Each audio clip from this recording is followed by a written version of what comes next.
guys, it's Farrell. I'm back, and I've got a little bit of a poser for you, but we'll get to this in just a little bit, but it's going to be a little interesting way to open the episode. As you can see, I've come over here, and I've set myself up a Sterling generator from Ender.io. I've got it doing some basic coal work because, well, let's face it, I've got 492 coal right now, so I have that to burn for days. I do have a sag mill up and going, which I use that to get some coal powder by, again, throwing more coal in there. And I've been using that to smelt up some dark steel.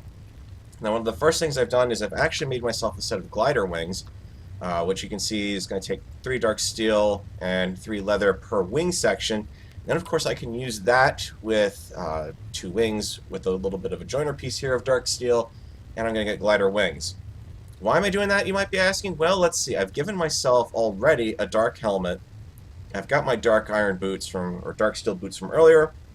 Those are working great. They've got launch 3 on them already.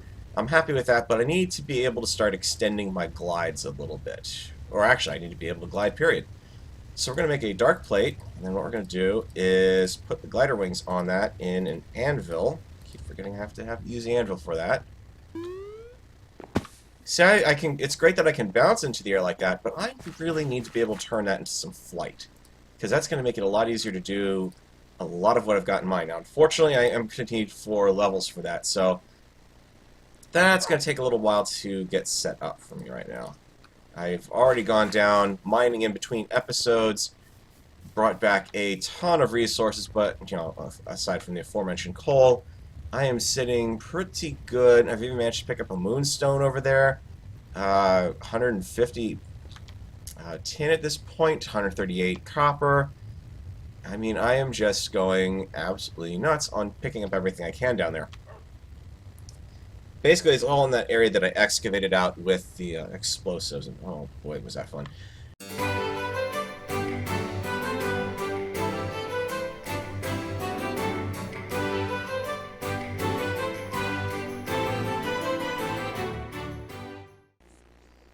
Why, hello there, Jimmy. Looks like you're ready to head out into the world to begin doing some exciting resource gathering. Well, that's great. Are you bringing all your proper tools with you?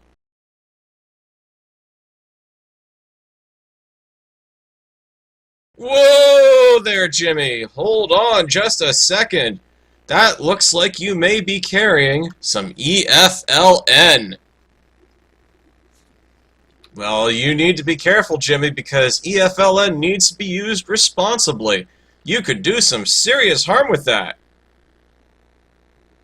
Oh, here, let me go over some basic safety utilization rules for EFLN.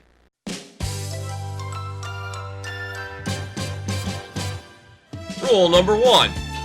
Don't drop straight down.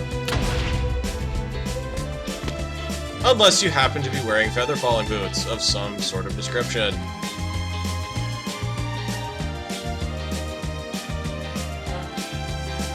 Rule number 2, make sure that you have everything on you that you would need to bring supplies that you pick up, along with adequate lighting, because, Jimmy, those monsters are going to come after you.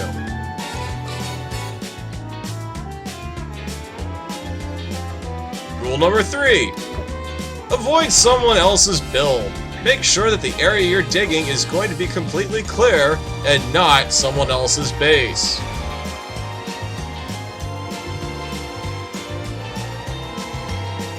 Rule number 4, always watch your step. Especially if you're blasting down. That could have been a bad fall, Jimmy.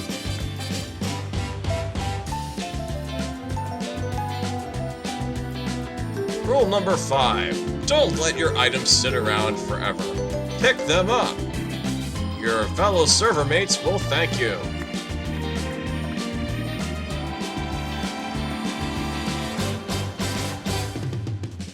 Rule number 6, don't get so lost you forget where you are. Hello, Mr. Skeleton.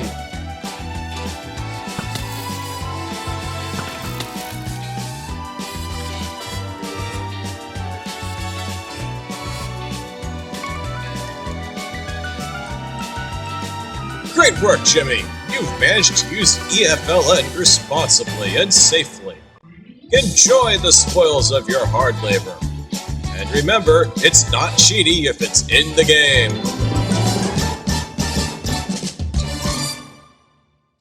Hey guys, it's Farrell. I'm back, and I'm Batman.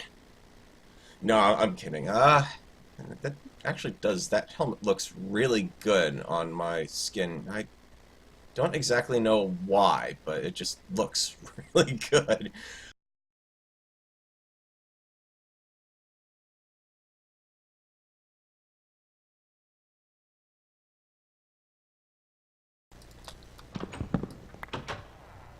I gotta be real careful down here too, because that ravine is... This village is not long for this world, I suspect. Got that, got the interior one. Don't care about doing that. I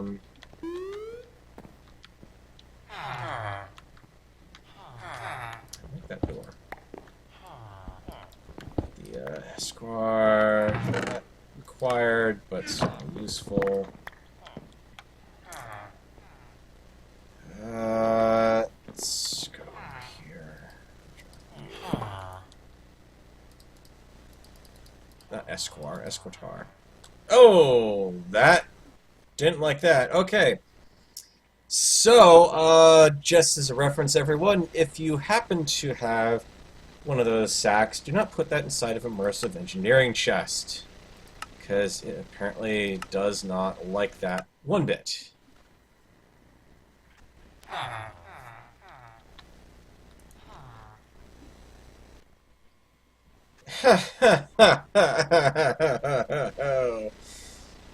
Oh boy. So, this is a little bit of a problem. I think we're going to have to call an end to the recording there. Actually, we'll try one more thing. Let's just see if I can even just pick up the chest. There's always the chance that if I pick it up, that sack was the last item to go into the chest. So theoretically, if I can pick this chest up without crashing the game, I may be able to empty out with a hopper. And if it's going to crash the game when the hopper gets to the last item in there, then that would probably help. Okay. So whatever I do, do not put that same one down. Good. Alright, I need to keep you well and truly out of the way. And I think that just called it. I need to get my butt moving home. I've got to... all the books were in that chest.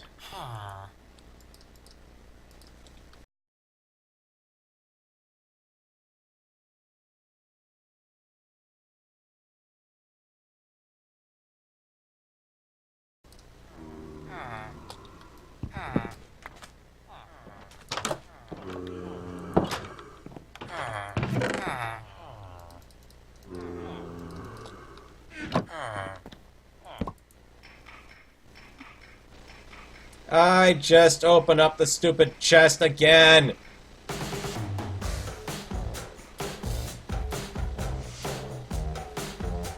And now the game isn't even acknowledging that it has crashed.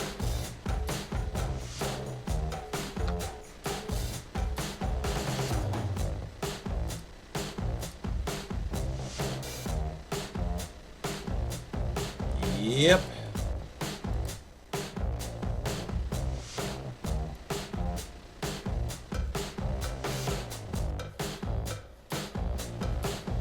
Okay. Let's see if this will tell me what the heck happened there.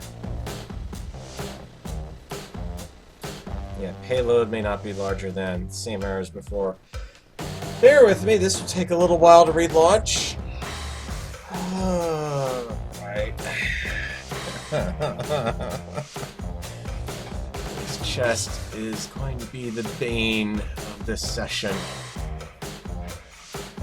As soon as I get this last stuff in the chest, because I think this is the only chest I left in that village, I am getting my butt over to that mending villager and getting this dealt with. Holy crud! Urgh! Okay, so do not touch that chest.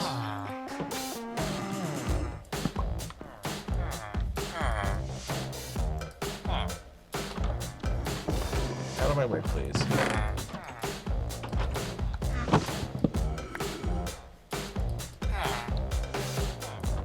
Speaking of jammed, you copy.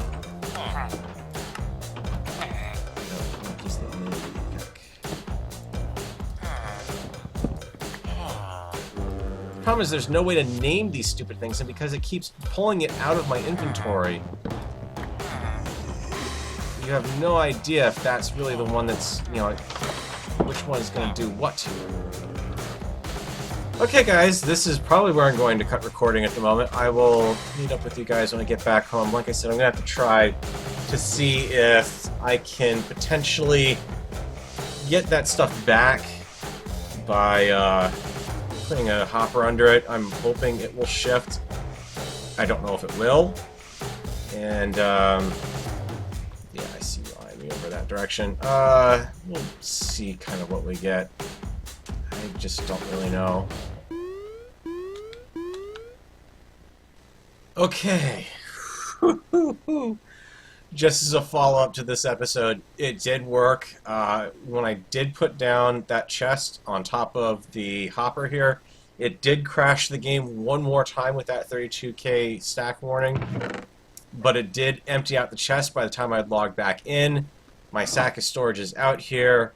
It is intact. So lesson learned, whatever you do, do not dump your wooden storage crates into a sack of storage, then put it inside of another storage crate.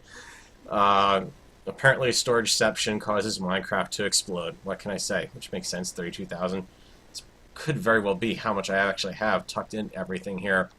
But yeah, feeling like I have just dodged a bullet. And, well, not much has been changing around here at all. In fact, nothing has. I did a little trip into the nether just a little while ago, just to get my nether wings back under me again. It's so nice having Launch 5 and the glider back again. I've set myself the challenge of recreating the World of Tranquil from MechWarrior 3. And I've actually started working on some of that, as you can see over here. Let's see if I can turn. I don't have my controls apparently set up for that. But you can see I've started work on the little fishing village that you make the splashdown at in the first operation. Not much of a build here. I mean, it's not exactly a challenging build. If anything, the biggest challenge I'm facing is trying to figure out how to scale the buildings to the sizes that they need to be in order to accommodate the mechs. That's going to be the big problem, because I am actually going to build a mech. So you are going to see a 55-ton bushwhacker being built somewhere around here. Not exactly sure where, because at that size, it's going to be pretty tall. Kind of hard to kind of indicate without having a pointer on the screen or anything. But there is that. Let me also just check real quick here, see if I can find...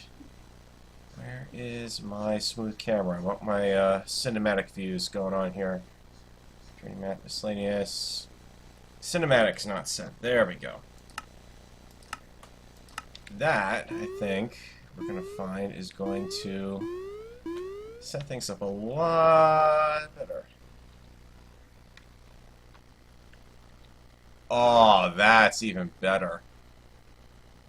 Cinematic camera for the win as a result of all of this.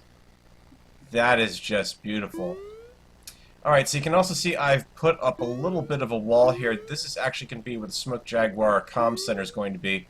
There's going to be a little bridge running by in here, kind of going up. It's going to be a little more substantial than the bridge was in the game itself, and that's because I never really did like how that dinky little bridge was supposed to be, oh, the main choke point between you and going further inland.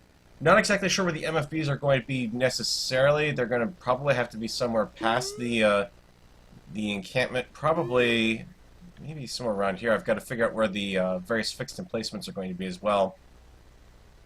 But there's that I've been working on. Obviously, quite a bit of work there that I have to do, and keeping in mind, I'm not really all that teched up right now. I mean, I'm still working with the pick that could only mine obsidian right now. I've not been able to get into teching up my tools, because the other thing that has been chewing up my time is going to be out in this way a little bit.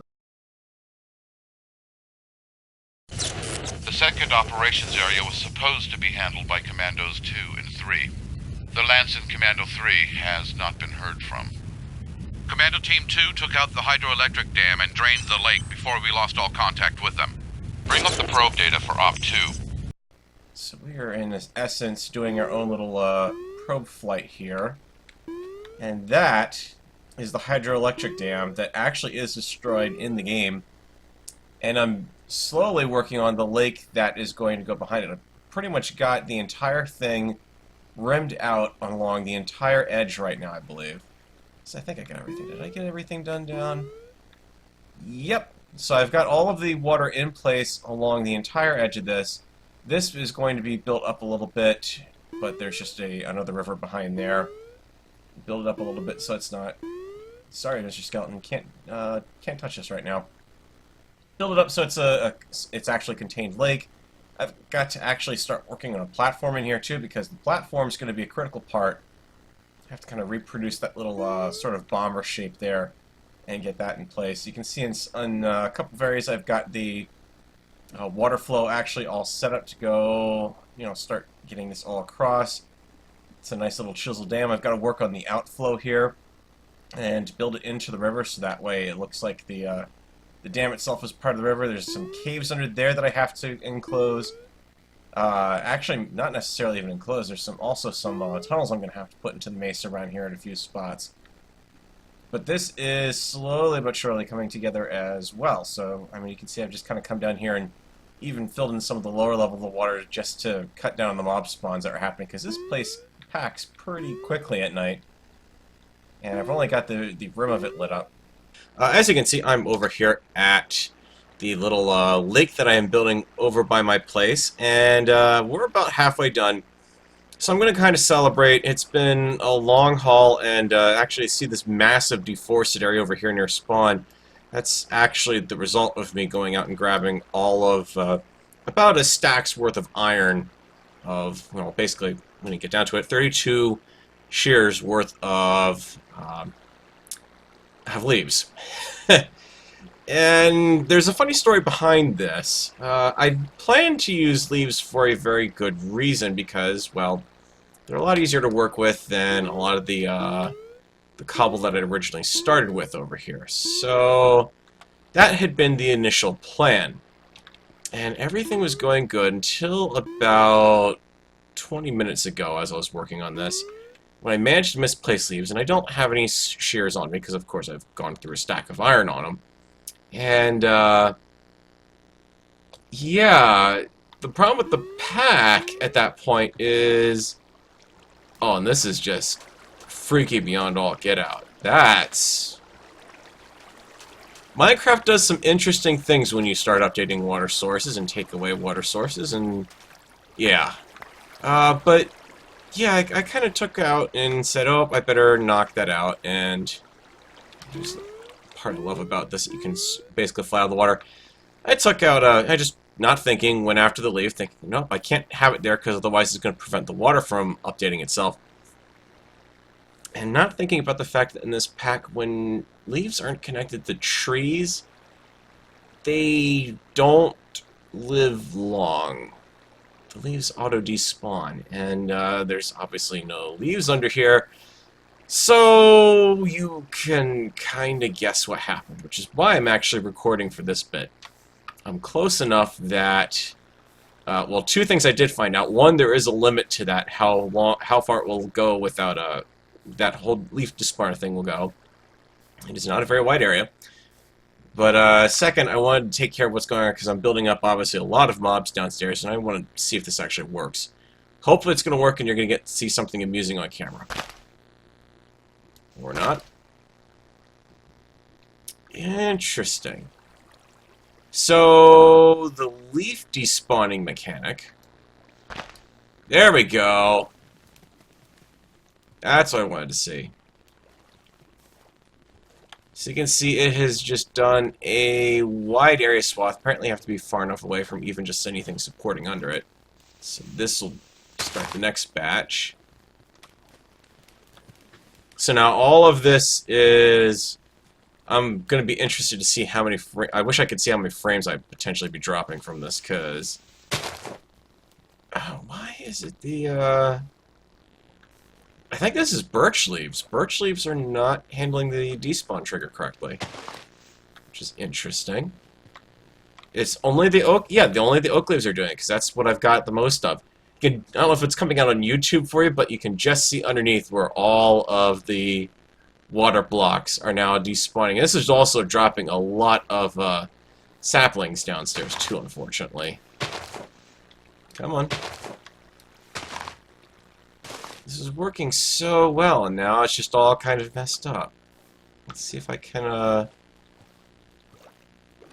This is going to be really annoying to remove if this doesn't work. I mean, the whole point to doing this was, there we go, for it to be easy to remove. That one I'm right on top of as it's going down there. Yeah, it's all the birch leaves, because those are, you can tell where I had to do little sections of everything, because obviously I didn't want the water to update all at once, because wands are stopping at fluid, so yeah, I may have to come back with something that I can actually start a fire with and burn them out from below. Okay. The question is, how am I going to... Oh, this is going to be a royal... pain to remove.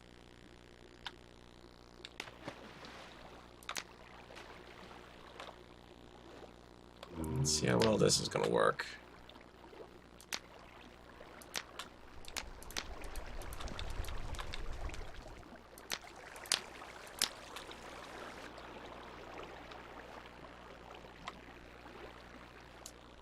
Huh.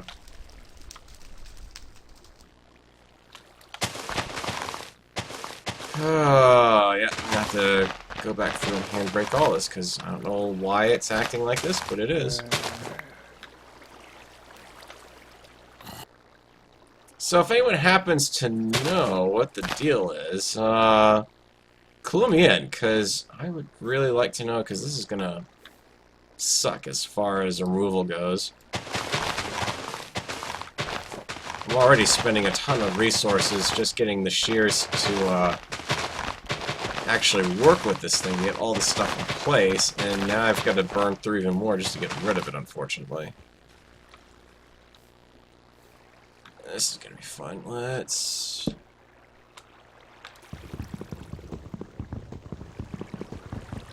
Now take forever to try to break one block while I'm trying to swim upwards.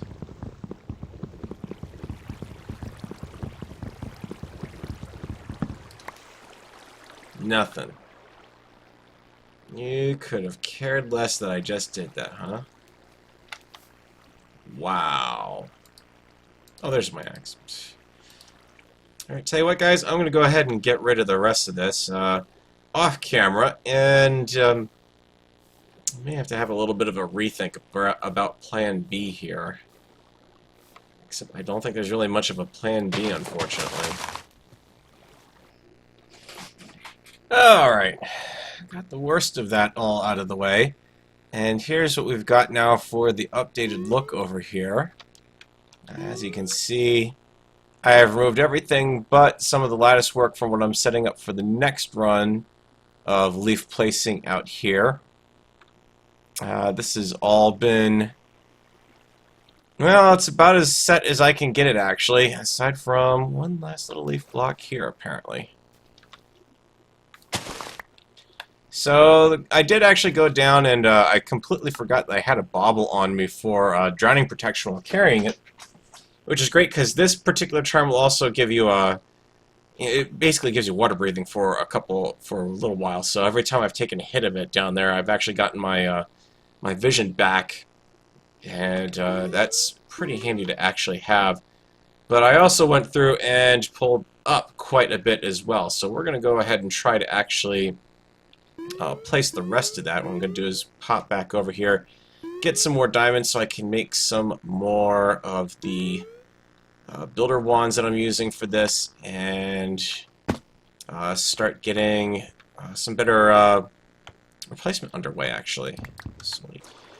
Alright, so anyways, guys, that's been kind of a look at my progress over here.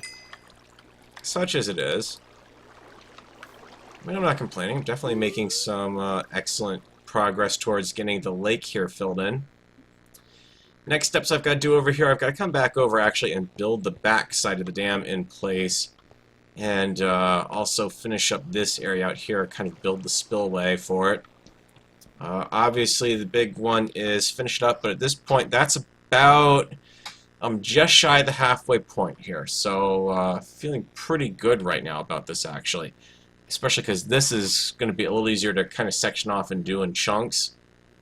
Probably going to have to do some more leaf raiding. I think that goes without saying, because a lot of that just got lost down there. There's no way I was going to go down there and muck about in the bottom trying to pick up everything, so... Unfortunately, that is what it is. Yep, I think we're going to leave it there. And thanks for watching. Hope you guys enjoyed, and take it easy.